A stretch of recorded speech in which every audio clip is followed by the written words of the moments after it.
in numbers, and investors are looking for you to tell a story with numbers. And I was like, ugh, because I'm terrible with numbers myself. But I just thought, wow, that really hit the nail on the head. So I'm interested to know, how do you make those decisions within SheEO? What is the application form? So the application, first of all, if it was up to me only, we would have one question.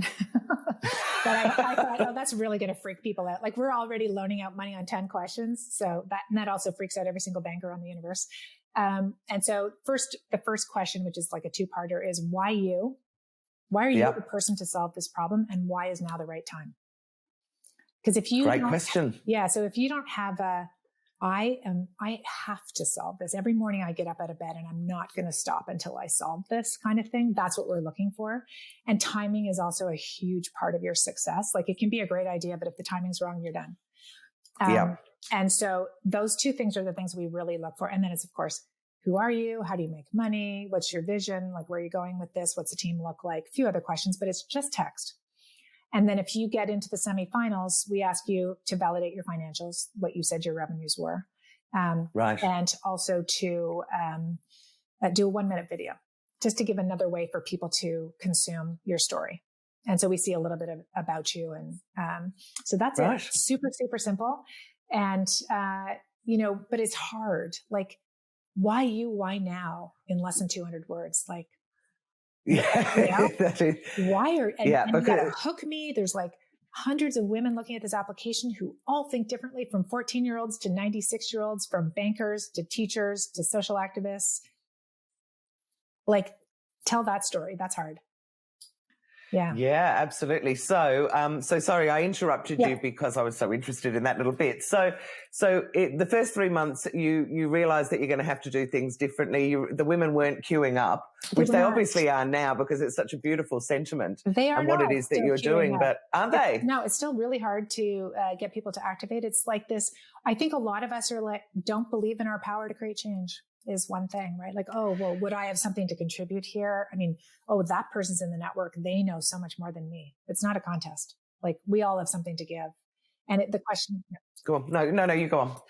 No, I think it's, there's a whole bunch of things that block people. Maybe they don't feel like they can contribute. Others are like, oh, I'm too busy. I'm like, that's okay. You can literally just contribute money and not do anything else. Or you can show up on our weekly calls and be part of it. It's on your own terms, which we're not really used to.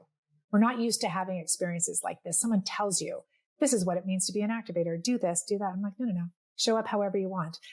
And so I think there's a lot of ways where we're pretty tough on ourselves and think, if I'm going to do something, I better do it all the way. Like, what if you didn't? Look, I'm surprised, actually, because certainly here, the more it's in Australia, the more I look around, the more I see all these women as SheEO activators. So it's obviously starting to grow here. Yes, and Canada, have you got what countries are you in now, and how can we help you spread the word? Oh, well, thank you. Well, this is helpful, and we'll put this out into the world. But so Canada, we started in Canada, then went to the US. Then went to New Zealand, the next closest country, and then Australia and the UK. And so we've really followed the energy from, people who will not stop emailing us is where we go next. And so next up is going to be a couple of countries in Africa, India, a bit of Southeast Asia, maybe some Latin America in 2022 when COVID kind of releases, hopefully. But huge lineup. We have 70 countries in the pipeline. So we're quite excited to be everywhere eventually.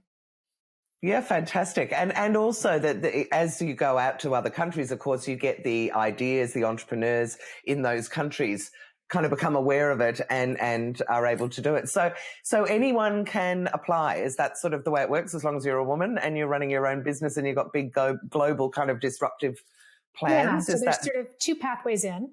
One is you don't have to be in business at all if you'd like to become an activator and to contribute your capital and then have this amazing network at your disposal where you're part of it and supporting. If you have a business and you're working on the world's to-do list, the United Nations Sustainable Development Goals, we have some criteria up on our website. You have to be majority owned by a woman, woman-led. Yes, now that's an interesting one, because I was talking to it. There's a VC fund in Australia that has been set up by women for women.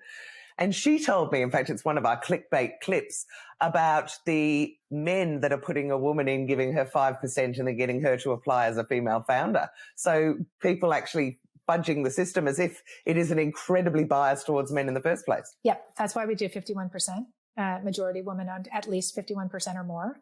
I mean, even the husband and wife thing, not 50-50. If you won't give you 1%, that's telling you something. So I like that. Yeah. So anyway, there's criteria around that. And then it's a 0% interest loan. So it's for those ventures that are at least 50K in revenue, up to a couple million, that early stage that's already got a product in market. And then we can really help when you're at that stage. So we can become your customers. We can get you more customers. We can help you to grow your business from that perspective. We don't do idea stage. So that's the piece. So when we started, it was tough. It was really hard. Getting new ideas off the ground that are very, very different. If you were into investing, and I walked in and I'm like, your 14-year-old daughter has the same power as you in our network. You both have one vote. People were like, what? What are you talking about?